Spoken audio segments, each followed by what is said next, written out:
Nida Daf Mem Gimel, on va commencer au premier tiers de la page, aux 2 points. Haya Ochel Bitrouma Vehirgish.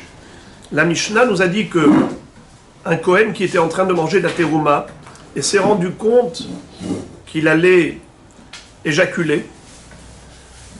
Et dans ce cas, il serait Baal Keri. S'il est Baal Keri, il est tamé. S'il est tamé, il n'a pas le droit de manger la terouma. Que faire? Alors il faut qu'il bouche, qu'il empêche la sortie du zéra. Il faut qu'il empêche la sortie du zéra, et comme ça, tant que le zéra n'est pas sorti totalement à l'extérieur, il est encore tahor. La Gemara pose la question, elle dit Ohez Ba'ama, comment est-ce que le bonhomme, on lui permet de tenir sa verge, le membre, puisque ça cause Motzi Zera le Batala, et c'est très grave. Ohez ve'atani Rabbi Eliezer Omer, kol ha'ohez ba'ama u'mashtin, ke'ilu mevi mabul la'olam. Pourtant, Rabbi Eliezer nous dit que celui qui, même pour uriner, tient son organe, eh bien, c'est considéré comme s'il déclenchait le maboul, le déluge. Pourquoi? On le sait que l'une des avérotes graves de la génération du Dor HaMaboul, c'est qu'ils étaient Kishhit Kol Basar et Darko. Ils étaient Motzi'im Zera Levatala. Ils faisaient sortir leur liquide séminal pour rien, en vain. Et c'est ça ce qui a entraîné le Maboul. Alors comment est-ce qu'on peut donner ce conseil à quelqu'un qui mange la terouma, à ce monsieur Cohen? Réponse Amar Abaye, Bematlit Ava. Il s'agit d'utiliser un tissu rêche, c'est-à-dire non pas un tissu mou, velouté, mais plutôt quelque chose qui est désagréable et qui ne déclenche pas un échauffement du membre.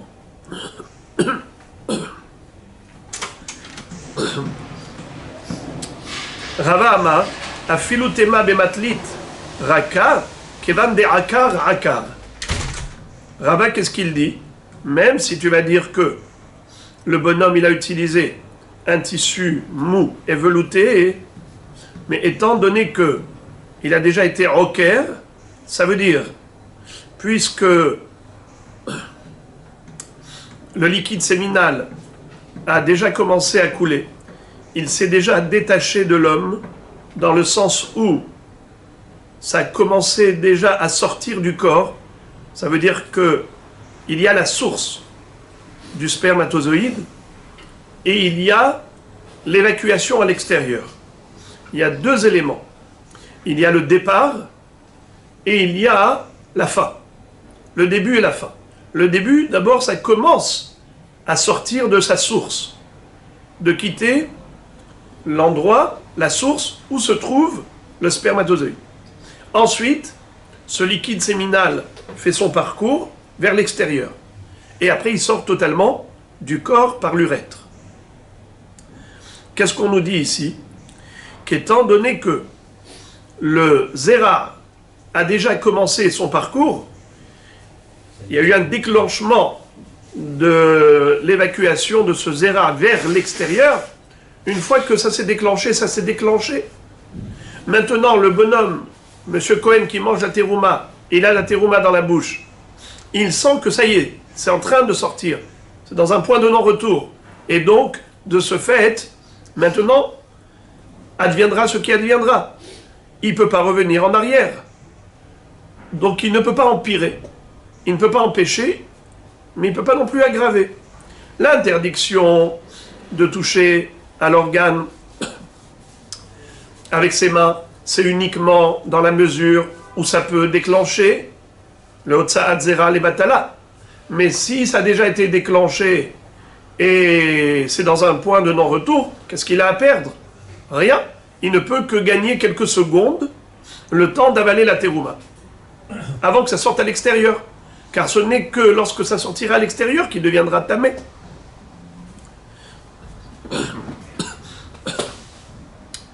Ve Abaye. Pourquoi Abaye n'a pas donné cette réponse? Pourquoi il a parlé d'un tissu rêche qui ne cause pas d'échauffement du membre? Pourquoi il avait besoin de ça? Mais même avec la main, qu'est-ce que ça va changer? De toute façon, c'est dans un point de non-retour. Réponse, Abaye haïch dilma atélé au soufé. Ce que Abaye craint, c'est que s'il prenait un tissu velouté, ça pourrait augmenter la dose de Zera. Et puisque ça peut augmenter la dose de Hotzat Zera Levatala, donc c'est évident. Tu ne peux pas me dire, puisque c'est déjà fait, le mal est déjà fait. C'est en train de sortir, c'est déjà déclenché. Oui, déclenché par exemple pour 1 centilitre, maintenant ça va être 2 centilitres. Mais c'est pas pareil, c'est une Avera supplémentaire qui est plus grave. Qui serait déclenché par lui. Par lui. C'est pour ça que Abaye a dit, la seule possibilité, c'est d'utiliser un tissu rêche qui ne réchauffe pas le membre. Rava, pourquoi est-ce que Rava n'a pas craint l'augmentation du volume de sperme qui va se perdre? Réponse, Léosophé lo haïch. Il ne craint pas qu'il y ait un rajout. Car la dose qui devait sortir, c'est la dose qui sortira. C'est pas parce que maintenant il va s'échauffer un peu plus qu'il y en aura plus. La Gemara s'étonne. Comment Rava peut affirmer une chose pareille? Ve'atania, les mazédomé, les noten etzba ba'ain, shekol zman she'etzba ba'ain, medam ma'at ve'chozeret ou medam ma'at. Ce n'est pas vrai. Sur le plan biologique, c'est comme ça que fonctionne le métabolisme de l'homme. C'est que là-bas, c'est comme les yeux. Si quelqu'un met un doigt dans l'œil, ça déclenche immédiatement un larmoiement. Ça déclenche des larmes. Et plus il frotte ses yeux avec ses doigts, et plus il y a des larmes qui sortent. C'est comme ça que Baruch Hu a créé ce système autodéfense de l'œil. L'œil, dès qu'il a un corps étranger, tout de suite, il envoie des larmes pour évacuer ce corps étranger. Quand il y a un cil, un cheveu qui tombe dans l'œil, eh bien, il s'en va. Comment il s'évacue? Avec les larmes. Eh bien, le doigt dans l'œil, comme c'est un élément étranger pour l'œil, ça déclenche des larmes. Et plus il met son doigt dans l'œil, et plus il y a des larmes. Alors la même chose, plus il tient son membre, et plus il va y avoir un écoulement de Kéri, de Shirvat Zera. Pourquoi Rava ne tient pas compte de cette réalité? Verava, kol ihamume vehadar ihamume besha'ata lo shachiyah. Qu'est-ce que ça veut dire? Rava dit que ça peut arriver, mais ce n'est pas fréquent que quelqu'un qui est déjà en pleine éjaculation, que maintenant, en touchant le membre, l'organe, alors il va rajouter et augmenter la dose du zera. Non. Je vous invite à regarder le Rashi, ce qu'il dit à ce propos. Regardez en bas, les dernières petites lignes de Rashi en bas. Lo shachiyah, ce n'est pas fréquent. Et ce dont on avait appris précédemment, à savoir que un doigt dans l'œil, ça déclenche des larmes, et plus tu laisses le doigt dans l'œil, plus tu auras des larmes. Eh bien, la Braïta dit la même chose. Plus la personne échauffe son membre, et plus il y aura du zera qui va sortir. Alors comment est-ce qu'on permet à ce Kohen qui mange la terouma de tenir son membre, même avec un tissu velouté qui est doux, qui peut échauffer? Eh bien, Rashi explique. וחימם את עצמו ויוצא כל שעה מעט. אבל זה שנזדעזעו איבריו, נעקר כל הזרע ביחד, ושוב אינו חוזר ומתחמם, לעקור עוד מיד בשעה אחת. Rashi nous explique, il nous fait un cours de science physique, science naturelle. Il dit que il y a 2 sortes de déclenchement de Hotza'at Zera. Ce Zera, il peut sortir par 2 facteurs. Soit il y a eu quelque chose qui a causé ce déclenchement, qui a eu cette éjaculation. Nisdar Zerou Kolevarav, tous ses membres ont frissonné, et donc le Zera a commencé à sortir de sa source, s'est déclenché l'éjaculation, et donc maintenant c'est en train de s'évacuer. Chemin faisant pendant l'évacuation de cette dose de sperme, il n'y en aura pas plus, parce que il va toucher son membre maintenant. Ah, la Braïta qui a dit que c'est domé les etzbar ba'ain, et ça ressemble au doigt dans l'œil, et ça déclenche des larmes à chaque minute. La Braïta, elle parle d'un autre cas. La Braïta parle du cas où le bonhomme n'était pas dans cet état où il y avait eu déjà un déclenchement, une akira kol bebatachat. C'est que cet homme-là était en train de s'échauffer. Et donc maintenant, il est en train de jouer, à faire ça, à jouer avec son organe. Alors maintenant, il est en train de faire sortir. Plus il joue, plus il fait sortir. Là, il y a une notion de rajout. Donc il y a quelqu'un qui était en état de zéro, il y a quelqu'un qui est en état de déjà déclenché, que Nisdar zéro kolevarav. Ça veut dire que quand ça a déjà commencé, alors, puisque il y a eu le déclenchement de l'éjaculation, tout va sortir en même temps, tu ne vas pas rajouter, tu ne vas pas augmenter la dose. Mais s'il n'y avait rien et le bonhomme s'amuse à déclencher, là en effet, plus il touche et plus il va rajouter du zéra. Toujours à propos du Shirvat Zera, ce matin c'est un cours par rapport à cette notion de Shirvat Zera. Amar Shemuel, Kol Shirvat Zera, Shen Kol Gufo, Margish Bah, Enam Etam'a. C'est-à-dire, carrément, il y a Shirvat Zera qui rend tamé, il y a Shirvat Zera qui ne rend pas tamé. Aussi bien l'homme comme le Zera lui-même seront Tehorim. Dans quel cas? Si ce Zera est sorti sans que le corps n'ait eu cette sensation de frissonnement au moment de cette éjaculation. Kol Zera, chez En Kol Gufo, Margishba, Ena Metama, Maitama, Shirvat Zera Amara Hamana, Birouya Leazriya. Car la Torah a appelé ça, le sperme, le liquide séminal, elle a nommé Shirvat Zera. C'est quoi Zera? Une semence. Eh bien, il faut que ce soit Raoui Lazria. Il faut que ça puisse donner des fruits. Figurez-vous que Shmuel, lui, en tant que médecin, dit que le Zera qui n'est pas sorti, accompagné de ce frissonnement de tout le corps, eh bien, il n'a pas la capacité, la faculté à donner un enfant. Il ne peut pas féconder. C'est un Zera qui n'est pas fécond. Métiv et Hayam et Herbalayla, Ve'amadu Matsa Besaro, Ham, Tamé. Qu'est-ce que ça veut dire? Pourtant, il est écrit dans une Mishnah, Masechet Mikvaot, que si quelqu'un avait la nuit des pensées, des pensées qui ont fait que le matin, il s'est réveillé avec le membre qui était chaud, même s'il n'a pas vu de Zera, puisqu'il a dormi avec ses pensées, et il s'est réveillé dans cet état, nous disons que cet homme est tamé parce que peut-être que pendant la nuit dans son sommeil, il a eu une pollution nocturne, il ne s'en est pas rendu compte. Alors, pour ça qu'il est considéré tamé. Tu vois donc que cet homme était dans son sommeil et il n'a rien senti. Et pourtant, tu dis qu'il est tamé.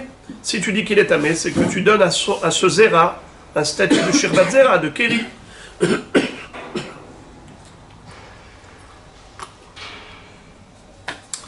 Et si tu considères que il est Baal Kéri, il est tamé, sous-entendu qu'il est Raou, il est Azria. Alors, comment Shmuel a pu dire le contraire de la Mishnah? Réponse. Targema Ravuna bimshamesh mitato bahalomo dei efshar le shamesh belo argesha. C'est-à-dire que cet homme-là, en fait, il s'agit de quelqu'un qui a rêvé qu'il était avec une femme dans son sommeil, et il a éjaculé dans son sommeil, mais le matin, il ne se rappelle de rien.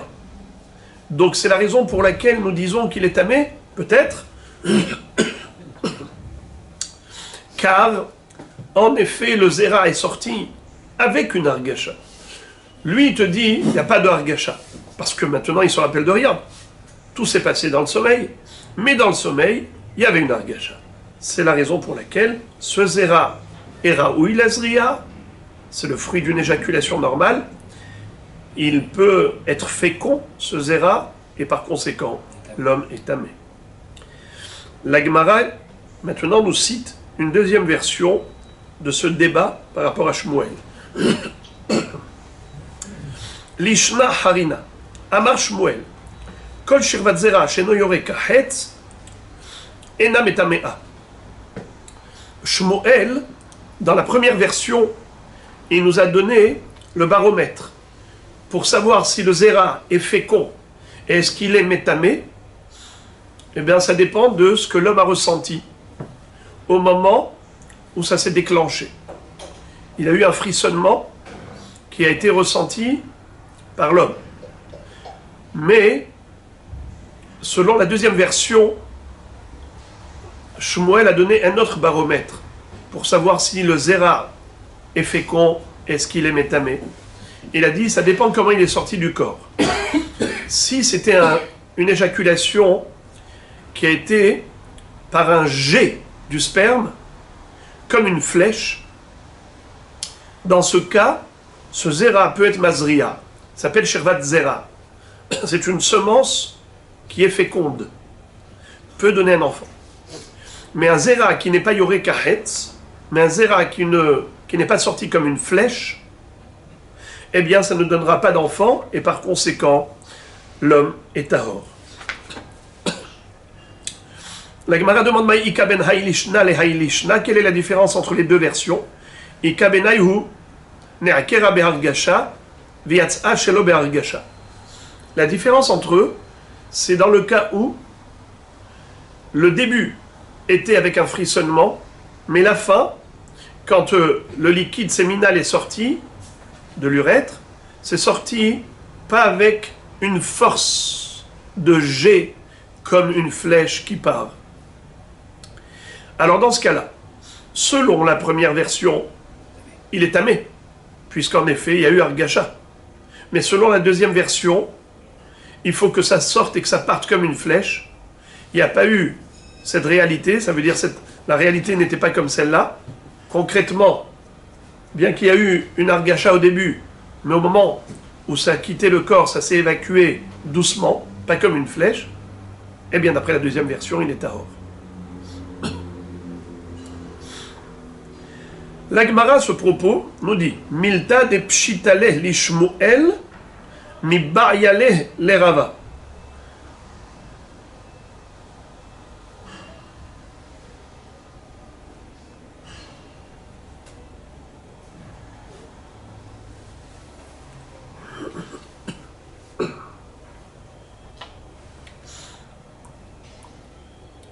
La Gemara nous dit ce qui pour Shmuel était évident, pour Rava, c'était encore un dilemme. C'est-à-dire, selon les deux versions, Shmuel est clair dans sa tête. C'est-à-dire, il a l'esprit clair, Shmuel. Selon la première version, quel est le baromètre pour savoir si le zera est fécond et tamé? C'est le frissonnement qui accompagne le déclenchement de l'éjaculation. Selon la deuxième version, c'est quoi le baromètre? C'est la force du jet. Si ça sort du corps comme une flèche. Yoré kahetz. Donc voilà, selon la première version, voilà ce qu'a dit Shmuel. Selon la deuxième version, voilà ce qu'a dit Shmuel. Mais Rava, lui, ce n'était pas du tout évident pour lui. Pour Rava, c'était un dilemme. Il avait un safek. C'était quoi son doute? Debaï Rava, ne'akera be'argasha, viatza shelo be'argasha, mahu. Rava, lui, s'était posé la question. Quel est le din d'un zera qui s'est déclenché au début avec un frissonnement, mais qui est sorti du corps, pas avec un jet puissant. Ce n'est pas parti comme une flèche. Est-ce que l'homme est tamé ou pas? Il avait un safek. Tashma, la Gemara va citer une Mishnah dans Masechet Mikvaot pour résoudre le problème de Rava. Baal keri shetaval velo etil maim, vekshiatil maim tamé. La Mishnah nous dit un Baal keri, c'est-à-dire un homme qui a eu une perte de liquide séminal, est parti au mikvé. Il est donc a priori maintenant pur. Ensuite est parti aux toilettes. Figurez-vous que maintenant, il est à nouveau impur. Car nous disons qu'il est resté un résidu de liquide séminal dans l'urètre. Et lorsqu'il est parti uriner, eh bien les urines ont poussé vers l'extérieur, ont évacué ce liquide séminal. Donc il est Baal Keri. Tu vois que la Mishnah dit clairement que même si le Zera n'est pas sorti avec une puissance de flèche, l'homme est tout de même tamé, puisque là il y a eu 2 évacuations du liquide séminal. Une avant le mikvé, c'est lorsqu'il a éjaculé, il est parti au mikvé, mais il n'a pas été aux toilettes. Après le mikvé, il est parti aux toilettes. Alors on dit qu'il y a eu à nouveau une perte de liquide séminal. Donc cet homme, il est à nouveau Baal Keri. Il doit retourner à nouveau au mikvé le lendemain. Pourquoi? Parce que avec l'urine est sorti à nouveau le zéra. Mais ce zéra-là qui est sorti parce qu'il a été poussé par l'urine, il n'est pas sorti de lui-même avec une force de flèche. Donc de ce fait, il devrait être tahor. Si tu vois qu'il est tamé, ça veut dire que quoi? Que c'est pas gênant. Même si maintenant il est sorti sans force, mais étant donné qu'au moment où s'est déclenchée l'éjaculation, il y avait eu un frissonnement qui avait saisi le corps, eh bien ça suffit pour dire que ce zéra rend l'homme tamé. Et le zéra est tamé. Donc pourquoi Rava a un problème? Voici la Mishnah. La Gemara dit non. Rava ne pouvait pas faire cette déduction de la Mishnah étant donné que Shane Hatam de Ruba Bergasha Nafak. Là-bas, dans la Mishnah, on parle d'un homme qui a déjà éjaculé. Alors le rov est parti comme une flèche. Alors même le reste, même les résidus de ce zéra qui reste, est métamé. Parce que ce zéra faisait partie intégrante d'une dose de zéra qui était yorekahetz. On n'a pas besoin que tout le zéra soit yorekahetz. Si la majorité du zéra part comme une flèche, même s'il y a une partie du zéra qui, lui, n'est pas sorti comme une flèche, malgré tout, c'est métamé, même si c'est sorti que par les urines. Donc on n'a toujours pas de solution pour le problème de Rava. Car Rava lui se pose la question, qu'en est-il d'un homme qui a eu une éjaculation, mais tout le zéra est sorti sans force, sans puissance. C'est sorti pas avec un jet, comme une flèche. Est-ce que l'homme est tamé ou pas? Et maintenant, 3e version de l'enseignement de Shmuel. Lishna harina mrela, amar Shmuel, kol shirvat zera sheno yoreka hetz, en amazraat.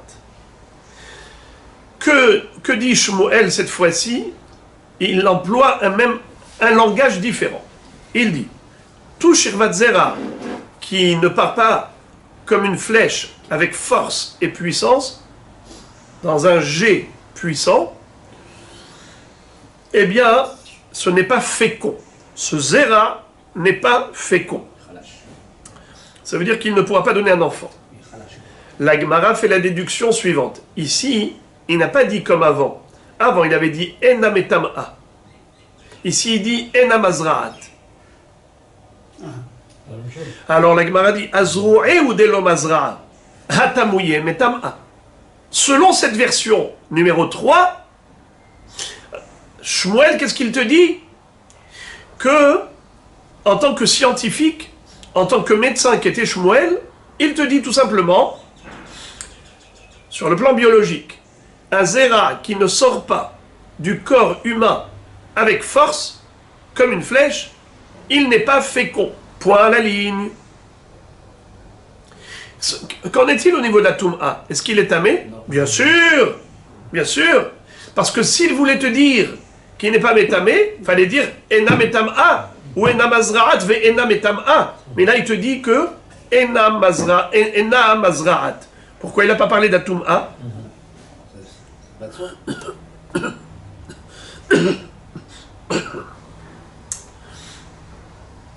Très bien.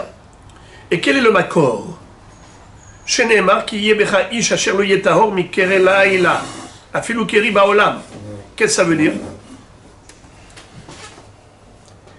Le pasouk dans la Torah, dans Parashat Kitetse, qui parle d'un Baal Keri, c'est-à-dire un homme qui a une éjaculation.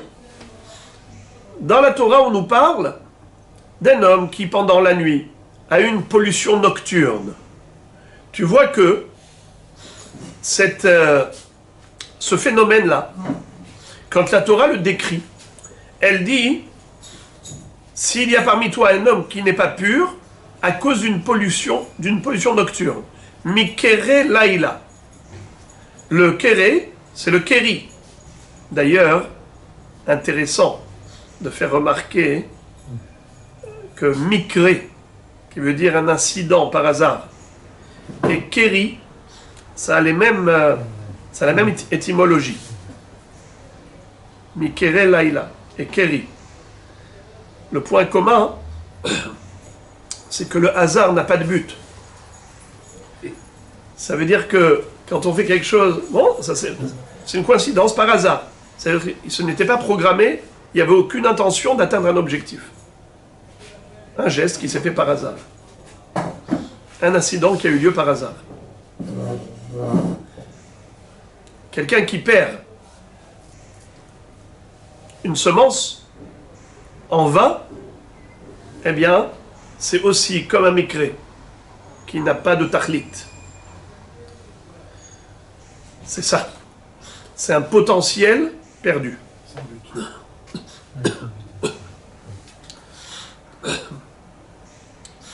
Mikere laila, afilu keri baolam. Ça veut dire n'importe quel keri, n'importe quelle goutte de sperme qui est sortie du corps humain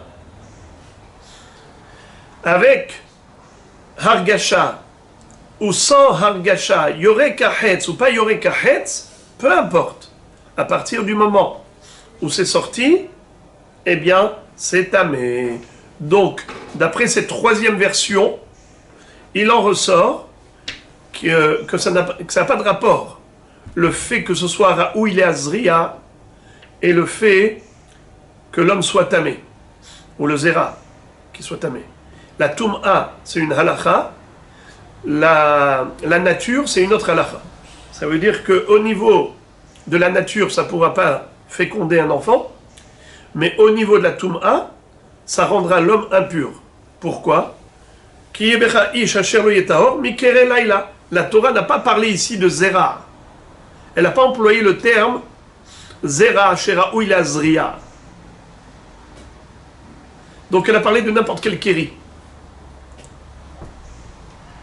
Donc même un kéri qui n'est pas fécond est tamé.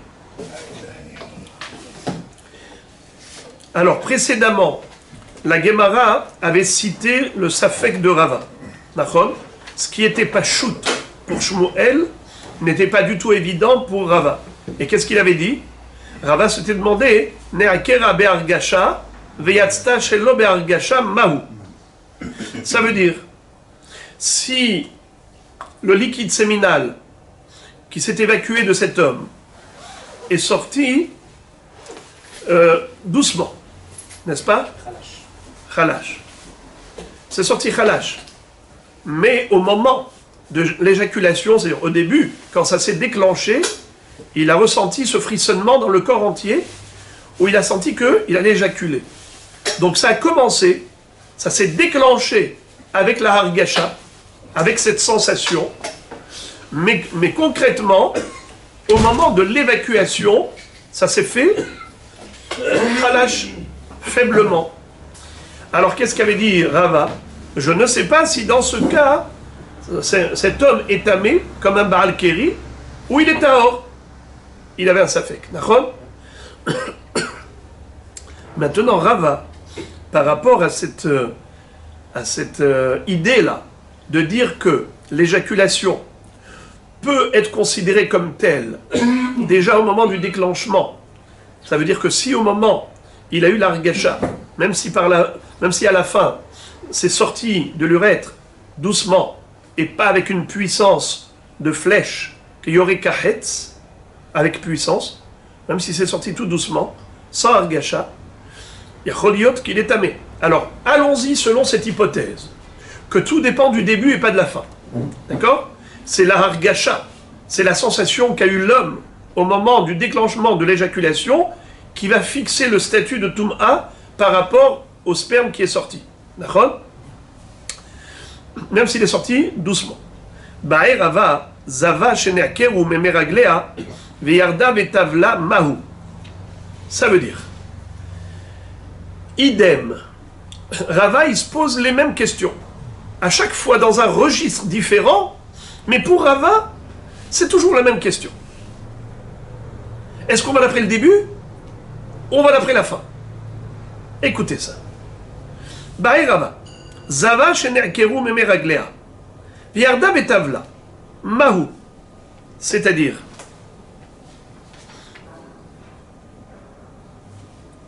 une Zava, c'est une femme qui a eu un écoulement de 3 jours de saignement. Elle s'appelle Zava Gdola. Vous savez qu'une femme pareille, même ses marianotes sont Avatum'a. Qu'est-ce que ça veut dire? Ces sources d'écoulement sont Avatum'a. On l'avait déjà appris que tous les liquides qui s'évacuent du corps humain, tels que la salive, tels que les urines, ça s'appelle marianote. Et pourquoi ça s'appelle Marianne? Comme une source, parce que ça se collecte, ça s'entasse, ça s'accumule et après ça s'évacue. Comme les urines dans la vessie. C'est pas tout de suite que dès qu'il y a une goutte d'urine, ça sort, non. D'abord, ça s'accumule dans la vessie, ça s'entasse, et une fois qu'elle est pleine, c'est là qu'il y a besoin d'évacuation. La même chose, la salive, ça se collecte, et après ça coule. Eh bien, le sang, ce n'est pas pareil. Si par exemple, on ouvre, eh bien tout de suite le sang il coule. Le sang c'est un circuit naturel permanent et il n'y a pas besoin, ça ne se collecte pas pour sortir. Alors nous disons comme ça. Quel est le din par exemple une femme Zava, tu as fait une prise de sang. Quel est le din de son sang? Tamé? Non, tahor. C'est pas un Marianne. Quel est le din de ses urines? Oui, c'est tamé, c'est un Marianne. Quel est le din de son postillon? Salive. Oui, c'est Marianne, c'est métamé. Celui qui touche, Avatum'a. Avatum'a. Maintenant, Rava pose une question ingénieuse qui relève de beaucoup d'imagination. Il dit, quel est le din, d'après tout ce qu'on a appris précédemment au niveau du sperme? On avait dit, il y a un début, il y a une fin. Il y a le déclenchement de l'éjaculation et il y a la sortie du corps. Mais le sperme fait tout un parcours, jusqu'à ce qu'il traverse l'urètre et qu'il sort dehors. Alors là, Rava se posait la question, est-ce qu'on va d'après le début ou d'après la fin pour la Tum'a? Rava se pose la même question par rapport aux urines d'une Zava. Une Zava, si elle a uriné, quelqu'un a touché ses urines, quel est le din? Tamé. C'est un Avatum'a. Maintenant, une Zava qui a eu une sensation de vouloir uriner, ça a commencé, mais du coup elle s'est retenue. Pourquoi? Par exemple, elle a vu que les toilettes étaient sales, ça l'a dégoûté, ça a commencé, puis elle s'est arrêtée au milieu. Donc, elle a commencé à uriner, puis elle a arrêté, s'est retenue. Ces urines-là se sont déjà détachées de la vessie, ont déjà commencé le parcours de l'évacuation. Imaginez-vous maintenant, allons-y, poussons l'imagination, tout en étant dans cette retenue, en tant que Zava, elle s'est trempée au mikvé. Elle s'est trempée au mikvé. puisqu'elle s'est trempée au mikvé en tant que Zava, ça y est, elle était Ora. C'est-à-dire, maintenant, elle va uriner. Dans ce pot, il y a des urines. Quel est le statut de ces urines? Si quelqu'un touche ces urines, il devient tamé comme s'il a touché les urines d'une Zava, ou bien est-ce qu'on va dire qu'il est tahor, puisqu'elle a uriné concrètement, qu'après le mikvé, elle était déjà théora. Pourquoi est-ce que Rava se pose une question? Quelle est la base du doute de Rava? C'est qu'il dit peut-être que tout est fixé en fonction du déclenchement, du début. Comme on avait dit pour le sperme, il y a le déclenchement au début, et il y a la sortie à l'extérieur de l'urètre à la fin. À quel moment se joue la Toum'a? La Toum'a, elle arrive quand? Alors il dit comme ça. Peut-être que la Zava, comme pour le Baal Kéri, c'est au moment du déclenchement. C'est là que le liquide s'appelle Tamé. Et donc maintenant, ce liquide qui s'est détaché de la vessie et qui a été retenu dans l'urètre, c'est-à-dire dans le parcours, et maintenant, elle est partie au mikvé. Le mikvé était valable pour son corps à elle, mais pas pour l'élément étranger qui est l'urine. L'urine qui s'est détachée de la vessie, désormais, ça y est, cette urine-là, c'est une urine de Marianne Zav, Marianne Zava. Et donc maintenant, même si elle est partie au mikvé, si après elle a uriné dans ce pot, cette urine-là s'était déjà déclenchée d'une Zava. Et donc, qu'il soit à l'intérieur de l'urètre, une fois qu'il est sorti de la vessie, une fois que l'urine est sortie de la vessie, il n'y a pas de différence que cette urine soit déposée dans un pot ou déposée dans l'urètre. C'est déjà sorti de son Marianne. Et par conséquent, le mikvé ne va pas rendre tahor de l'urine qui est tamée. C'est comme si, c'est comme ça qu'il faut voir dans l'imagination, comme si c'était, elle avait déjà uriné dans un pot avant d'aller au mikvé. D'accord?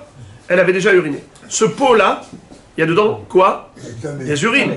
Elle est partie au mikvé. Est-ce que les urines vont devenir tahor? Évidemment que non. Ces urines sont déjà sorties d'elle avant, quand elle était Zava. Elle est devenue théora, mais les urines restent tamées. Maintenant, tu vas prendre ce pot d'urine, tu vas le mettre dans le mikvé, ça va devenir tahor? Non, pas du tout. Les urines, tu ne peux pas leur changer le statut par un mikvé. Les urines tamées, le postillon tamé, ça reste tamé là où il est. Donc, il n'y a pas de possibilité de tahoriser ce qui était tamé. De ce fait, nous dit Rava, peut-être que même dans le cas où elle n'avait pas uriné dans un pot avant le mikvé, elle s'était retenue, mais c'était déjà déclenché dans le sens où ça quittait la vessie, peut-être que même si elle a été au mikvé, quand elle va uriner dans un pot par la suite, cette urine s'appelle urine de Marianne Zava Tamé. La réponse est très simple. La contamination de la Toum'a ne peut pas se faire dans le Baloua. La contamination. Mais un objet qui était lui-même tamé, même s'il a traversé un tunnel où il était Baloua, il reste tamé. Je prends un exemple. Prenons par exemple, encore une fois, c'est le fruit d'imagination. Quelqu'un avait une bague. Une femme avait une bague. D'accord? Cette bague-là, elle était tamée. Parce qu'elle-même, elle était nida. Elle a touché la bague est tméa. Il y a un enfant qui jouait à avaler la bague. Ensuite, il est parti aux toilettes, la bague est sortie. Quel est le statut de la bague? La bague tméa ou théora? Tméa, bravo. Tméa, mais pourtant ça a traversé un endroit baloua. Regarde, d'abord, attendez, elle est tméa, oui. Pourquoi? Parce que c'était tamé à la base, donc ça reste tamé. Alors maintenant, la Torah nous dit le Marianne de Zava, l'urine, la salive, ce sont des Marianotes, eux, ils sont tamés. Alors maintenant, quand ça a commencé à sortir, ce Marianne a commencé à sortir, ce Marianne-là, tamé. Tout ce qui est sorti. Sorti, mais c'est ce que nous dit Rava, que pas seulement ce qui est sorti à l'extérieur, même ce qui est sorti à l'intérieur, c'est encore tamé. Et quand ça va sortir complètement, tu vas le toucher, tu vas être tamé. C'est comme la bague qui était tamée. Pourquoi? Dites-moi pourquoi. Parce que l'urine, c'est quelque chose d'elle, c'est quelque chose qui est en elle. C'est pas un élément extérieur. Alors c'est quoi le safek de Rava? Qu'est-ce qu'a dit Rava? Que dès que ça s'est déclenché, c'est sorti de la vessie, c'est comme à l'extérieur. C'est ça ce qu'il dit Rava. Ce qui est sorti, j'arrive pas. Non, Rava dit que deux possibilités. Soit il faut attendre que ça sorte du corps, soit il est suffisant que ça sorte de la vessie. Si c'est sorti de la vessie, ça y est, c'est tamé. Comment ça s'appelle cette toum'a? C'est une toum'a intrinsèque. C'est pas une toum'a par contamination. C'est une toum'a intrinsèque. Alors le baloua n'a pas d'influence sur une toum'a intrinsèque. Le baloua, il a une influence que sur la contamination. Il ne peut pas y avoir de contamination d'un élément A à un élément B par le biais du baloua. Le baloua, il n'est pas sensible à la toum'a. Mais là, le marian lui-même, il est tamé. Si le marian lui-même, il est tamé, c'est pas parce qu'il a traversé un baloua qui va devenir tahor. C'est comme une bague. Je vous ai donné un exemple. Une bague qui était tamée. C'est pas parce qu'elle a traversé l'intestin du bébé que ça va devenir tahor. C'était tamé, ça restera tamé, peu importe par où ça va passer. Donc cette dame-là, si elle n'avait pas fait pipi avant, d'accord, donc elle aurait été directement au mikvé, mais elle a envie d'aller uriner, hein, Oui. mais elle ne va pas uriner, mais elle va au mikvé. Et quand elle sortira du mikvé, elle ira uriner, elle sera tamée. C'est tamé. Non, les urines sont... Non. Les Pourquoi? urines sont pas sorties. Pourquoi? Les urines Non, sont tamées. oui, non, maintenant il te dit non. Pourquoi? Si, Non, une femme qui n'avait pas commencé à uriner, c'est-à-dire qu'elle ne s'est pas retenue. Mais elle a envie. Non, c'est pas sorti. Ah, elle a juste Elle a juste envie, mais c'est encore dans la vessie. oui. Quand c'est encore dans la vessie, c'est pas sorti. pas sorti. Tant que c'est pas sorti, donc il n'y a pas de toum'a. Mais si elle commence... Ce n'est que quand ça sort que ça devient tamé. Le marian ne devient tamé que lorsque ça sort. Et qu'est-ce qui s'appelle sorti? Soit sorti complètement à l'extérieur, soit sorti de la vessie à l'urètre, ça s'appelle sorti. C'est stocké. Alors j'ai deux questions, une complémentaire à la sienne. Donc c'est sorti en partie mais ça n'a pas été évacué. Elle va au mikvé, elle n'est plus tamée, mais quand elle va uriner ce qui est passé de la sortie, ça peut être coulé un peu sur ce genre, elle va redevenir tamée. Donc je reprends. Oui, elle va redevenir tamé, mais tamé juste un jour. C'est la différence entre quelqu'un qui touche ou une zava qui devient zava de par elle-même. Par exemple, une zava, elle a eu un écoulement de sang. Un jour, 2 jours, 3 jours, eh bien, elle est tméa pendant 7 jours. Shiva Nekim. Ça, c'est devenir tméa. Mais là, ici, c'est pas devenir tméa par un écoulement de sang, c'est toucher. Le contact. C'est le contact. C'est comme si elle touchait un reptile mort. Voilà, c'est comme si elle touchait un reptile mort. Quels étaient les deux débats? Est-ce que la faculté à féconder qu'a le zéra, est-ce qu'il dépend de la sensation qu'a l'homme, un frissonnement au moment de l'éjaculation? Ou bien est-ce que non, c'est la puissance du zéra qui va comme une flèche? Quand vous dites frissonnement, c'est un plaisir, c'est ça? Oui. Alors, ou bien c'est quand le zéra sort à l'extérieur. Donc là, c'est tamé. Nahon. Alors, donc, il y avait les deux versions. Maintenant, la troisième version, c'est que aucun rapport. L'homme échané, ça ne nous intéresse pas de savoir est-ce que le zéra est fécond ou pas. Parce que même s'il n'est pas fécond, l'homme est tamé. C'est un passage qui figure dans Parashat Kitetse. Vechi ki yebecha ish asher lo yeh tahor mikere laila.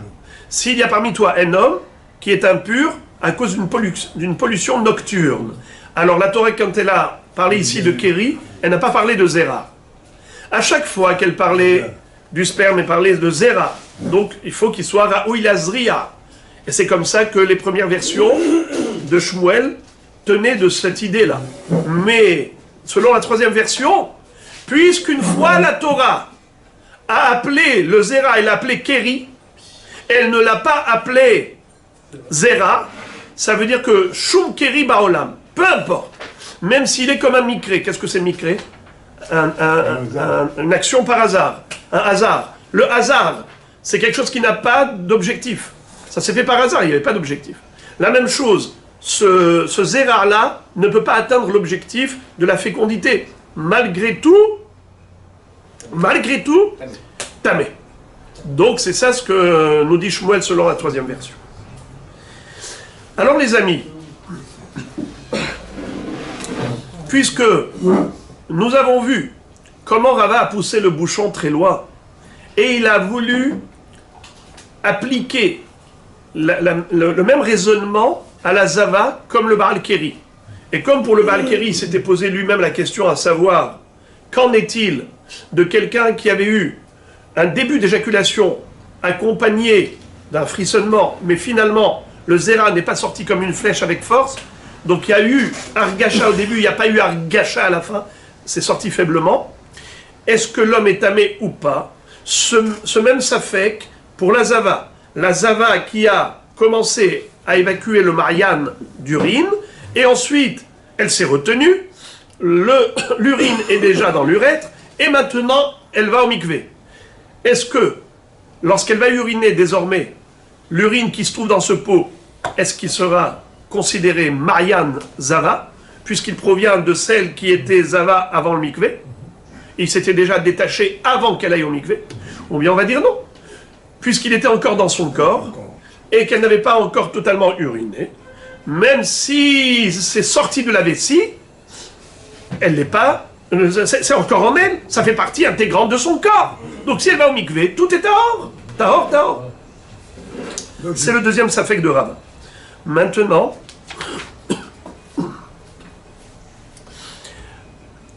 Rava s'explique, il donne les deux facettes du dilemme. Im timtse lomar batar akira azlinan, hanemile le shirvat zera, de lo matzina kitla, aval memeragler de matzina kitla lo. Odilma loshna. La Gemara carrément fait une analyse très belle. Elle dit Rava, tu n'es pas un perroquet. Ça veut dire que tu ne vas pas répéter des choses inutilement. Tu as eu déjà un safek par rapport au Baal Keri. Maintenant, tu reposes la même question par rapport à la Zava. Mais a priori, c'est exactement la même logique. La même logique que tu appliques ici, tu appliques là. Alors pourquoi tu répètes le même safek dans deux cas de figure différents? C'est vrai que ce sont deux registres. Mais le raisonnement, il est le même. Est-ce qu'on va d'après le début ou on va d'après la fin? C'est ça le raisonnement. Tout compte fait. Alors, pourquoi tu te répètes, Rava? La Gemara répond délicieusement. Elle dit non. Rava s'est répété pas comme un perroquet. C'est parce que au début on parle de kéri et après on parle des urines. Quelle est la différence?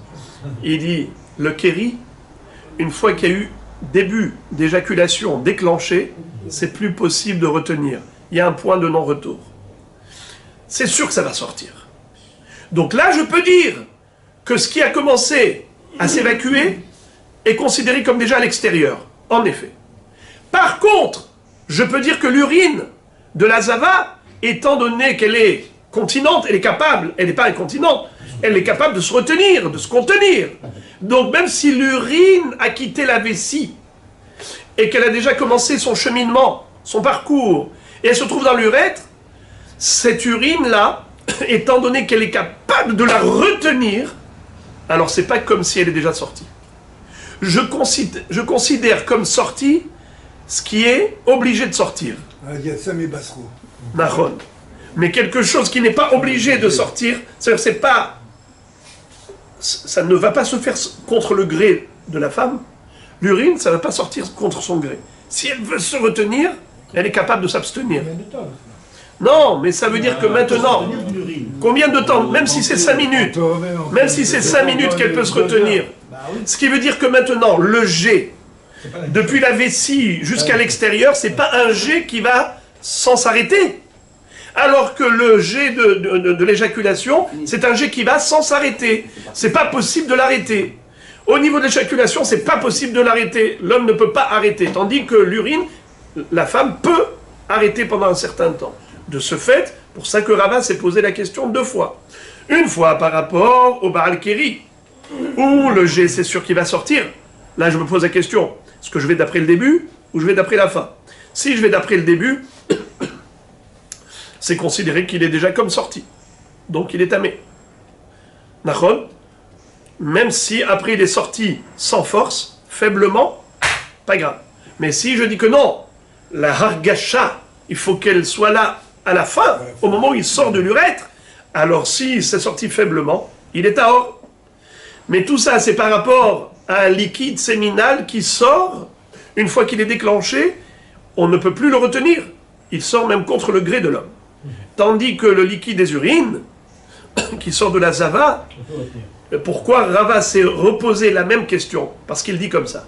Im timtzel omar, si tu vas me dire à propos du Baal Keri, qu'une fois que ça s'est déclenché, c'est que même si ça a quitté la vessie, et qu'il y a eu déclenchement de la sortie des urines, malgré tout, tant que l'urine n'est pas sortie totalement à l'extérieur, ça fait encore partie intégrante de son corps. Et si elle est partie au mikvé, eh bien, comme son corps est tahor, tout ce qui est en elle est tahor. Donc il n'y a pas de chiot. Il n'y a pas de chiot dans ça. C'est-à-dire quoi? Il n'y a pas de chiot? C'est-à-dire la petite goutte, elle peut... Oui, mais déjà, là ici on discute du statut. Quel est le statut des urines? Est-ce que ces urines sont tahor ou tamé? Rava, il a un safek. Ici, il se mélange avec une urine d'un goy, dans le kéli. Là maintenant on va parler justement d'une goya. Regardez Rabotai quelque chose. Comment Rava il pousse le bouchon, il ne s'arrête pas. Ba'i Rava, Ovedet Kochavim Zava, Shene Akeru Meme Ragleha, Veyarda Vetavla.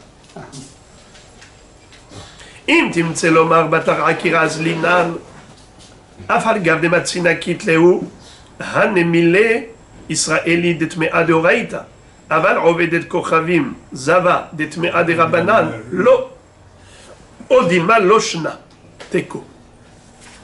La Gemara reste finalement en suspens. Teko, ça veut dire on n'a pas de solution à ces problèmes.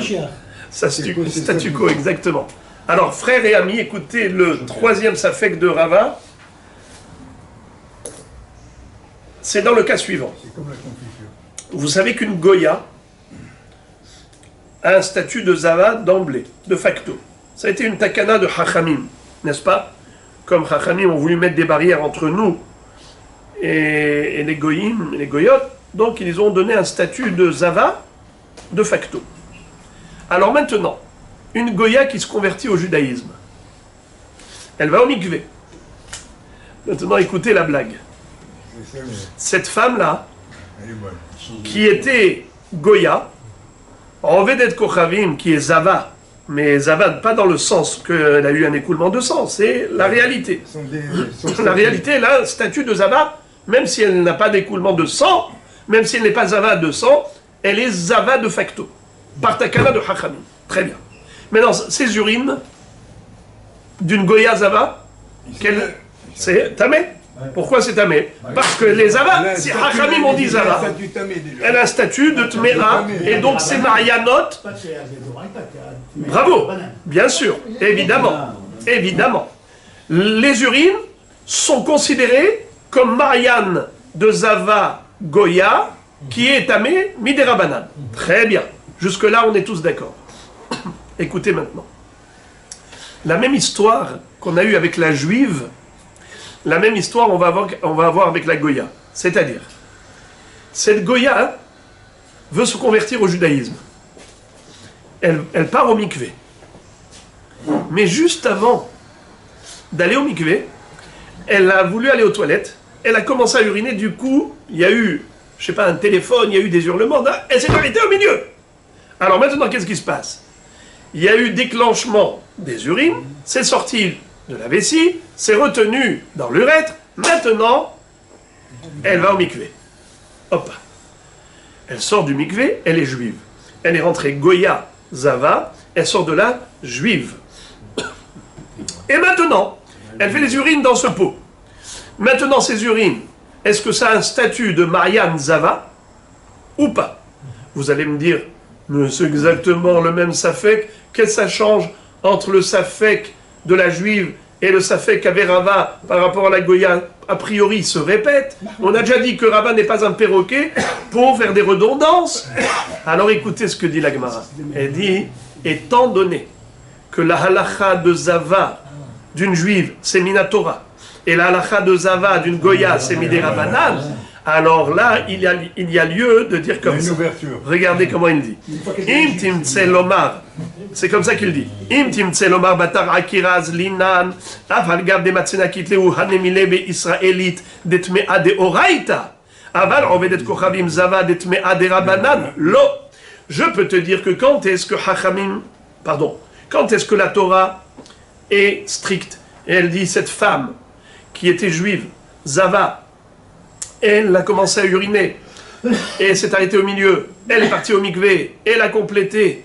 Alors je dis qu'en effet, peut-être qu'on va d'après le début, et puisque au début ça s'est détaché déjà de la vessie, Donc ça y est, ces urines, c'est comme s'ils sont sortis déjà à l'extérieur, déposés dans un pot. Quelle différence entre déposer dans un pot ou déposer dans l'urètre? Ça y est, c'est considéré comme détaché. Elle est partie au mikvé, elle est devenue théora, mais les urines sont peut-être tamées.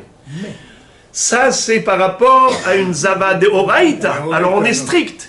Mais peut-être que par rapport à une zava qui n'est que zava midera banane, comme la goya, elle n'est pas vraiment zava. C'est que les hachamim qui ont fait cette takana. Peut-être que les hachamim ont été cool. Et ils ont dit, on va pas aller jusque-là. Ça y est, elle est partie au mikvé. Ne me dis pas que l'urine qu'il y a dans le pot, qu'elle a uriné après son mikvé, c'est tamé comme si elle était goya. Non, faut pas exagérer. On va pas jusque-là. On peut dire comme ça. Mais on peut raisonner en disant, non. Kol de takun rabanan, ke'en de oraita takun. Traduction, toutes les takanot de Chachamim sont à l'instar des takanot de la Torah. Si la Torah te dit qu'une femme zava, qui est me'a mina Torah, a commencé à uriner, s'est arrêtée au milieu, elle est partie au mikvé, ensuite elle a complété, eh bien ces urines ont un statut de tamé, de Maria, eh bien ce sera identique pour une goya qui a un statut de zava midera banane. Car les hachamim ne font pas de différence par rapport à une zava de oraïta ou zava de rabanan. Tout ce qu'ils font les chachamim, c'est à l'image de la Torah. Donc si la Torah, les urines étaient tamées, eh bien même les urines de cette guillorette, de cette convertie, sont aussi tamées. Alors, on peut dire tout simplement qu'elle a changé de statut. Attends, on va voir la réponse. La réponse c'est teko. C'est quoi teko? C'est rester sans réponse. Sans réponse. C'est en suspens. Quel est le din si cette goya avait été carrément urinée? Et ces urines se trouvent dans un pot. Ensuite, elle se convertit au judaïsme. Je vous pose la question. Quel est le din de ces urines? Tamé midera banane. Ben, c'est ça la question. Est-ce qu'on ne dirait pas la même chose pour l'urine qui se trouvait dans l'urètre déjà? C'est comme si c'était déjà déposé dans un pot. Alors, ça serait tamé midera banane. Exactement comme pour la juive. Je peux répondre au teco. Pour la juive, si on dit que pour la juive, qu'une fois que c'est sorti de la vessie, une zava, dès que c'est sorti de la vessie, c'est comme si c'était déjà dans le pot. Même si elle va au mikvé, l'urine reste tamée. C'est l'inverse. Quoi? C'est l'inverse de la Goya. Non! Si je dis que la goya c'est comme la juive, parce que hachamim ne font pas de distinction, quand ils font des takanotes, ils font pareil. Alors les amis, je vais vous dire Shabbat Shalom, parce que vous avez aussi Shabbat à préparer. Non, ça y est, moi, j'ai Le tout vendredi, Ouais. c'est bien. C'est bien, c'est bien. Mais maintenant il faut aller goûter pour voir si c'est bon ce que madame a fait. Attendez.